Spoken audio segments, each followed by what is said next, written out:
اللهم صل على محمد وآل محمد. اعوذ باللہ من الشیطان الرجیم. بسم اللہ الرحمن الرحیم. اگر کوئی شخص رمضان کا روزہ چھوڑ دیتا ہے تو یہ دو طرح کے افراد شمار کیے جائیں گے. ایک وہ کہ جو جان بوجھ کر روزہ چھوڑ رہا ہے، یعنی مکمل طور پر روزہ رکھ سکتا تھا مگر جان بوجھ کر روزہ نہیں رکھ رہا یا توڑ دیتا ہے اپنا روزہ. دوسرا وہ فرد ہے کہ جو روزہ نہیں رکھ سکتا اس لیے روزہ نہیں رکھ رہا.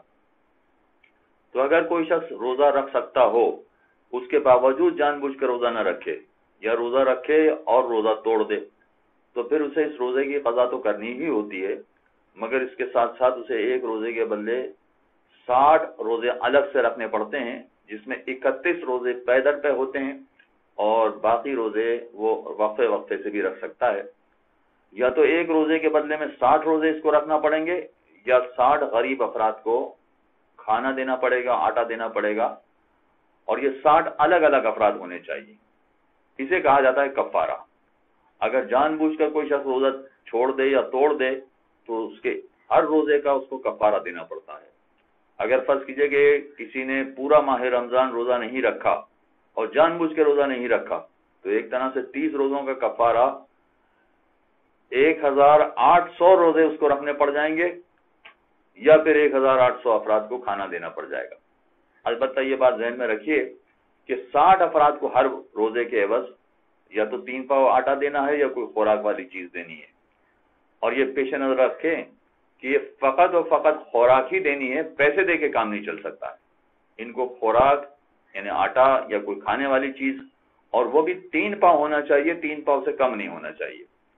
یہ 60 الگ الگ افراد کو اس طرح سے کفارے کے طور پر ادائیگی کرنا پڑے گی. لیکن اگر فرض کیجئے کہ کوئی شخص ماہ رمضان میں بیمار ہے یا کسی مجبوری کی وجہ سے روزہ نہیں رکھ پایا ہے اور اس پر فدیے کی ادائیگی آ گئی ہے تو فدیے کا مطلب یہ ہوتا ہے کہ ایک روزے کے بدلے میں فقط کسی ایک غریب آدمی کو آٹا یا خوراک والی کوئی چیز اس کو دینی ہے. اسے کہا جاتا ہے فدیے کی ادائیگی. اور فدیے کی ادائیگی میں فقط ایک ہی افراد کو دینا ہوتا ہے. اور ایک فرد کو دینے کا مطلب یہ ہوا کہ اگر کوئی شخص کسی مجبوری کی وجہ سے پورا مہینہ روزہ نہیں رکھ سکا اور پورے مہینے کا فدیہ اس پر آ گیا تب بھی اس کو 30 الگ الگ افراد ڈھونڈنے کی ضرورت نہیں ہے. فقط ایک ہی شخص کو پورے 30 روزوں کا فدیہ ادا کرنا چاہے تو ادا کر سکتا ہے. اور اس میں بھی یہی بات ہے کہ آٹا یا خوراک والی چیز ہی دینا پڑے گی، پیسے دے کے کام نہیں چل سکتا. نہ پیسے کفارے میں کام آ سکتے ہیں نہ پیسے فدیے میں کام آ سکتے ہیں. کفارے اور فدیے دونوں میں خوراک اور آٹے جیسی کسی چیز کی ادائیگی ضروری ہے. اس کے بغیر نہ کفارہ ادا ہوتا ہے نہ فدیہ ادا ہوتا ہے. کفارہ اور فدیہ دونوں ادا کرنے میں کچھ شرائط ہیں. پہلی شرط یہ ہے کہ وہ شیعہ اثنا شری ہونا چاہیے، اور دوسری شرط یہ ہے کہ وہ بے نمازی نہ ہو، اور تیسری شرط یہ ہے کہ وہ علی الاعلان گناہ کرنے والا نہ ہو. یہ دوسری اور تیسری شرط احتیاط واجب کے طور پر ہے.